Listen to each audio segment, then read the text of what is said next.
In this video, I'll show you how to withdraw crypto from KuCoin step by step.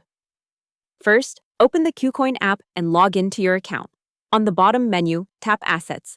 Then make sure you're on the main or funding account where your crypto is stored. If your coins are in trading or futures, transfer them back to your main or funding account first. Now tap Withdraw. At the top, choose Crypto.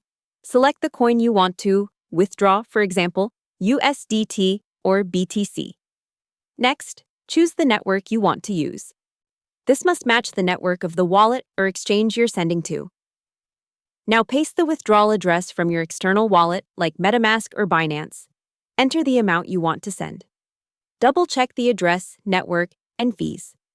If the coin requires a tag or memo like XRP or XLM, make sure you fill that in correctly. Finally, confirm the withdrawal and complete any 2 FA codes KuCoin asks for. You can track the status in your withdrawal history until it's complete. I hope the tutorial was helpful. Subscribe to my channel and see you in the next video.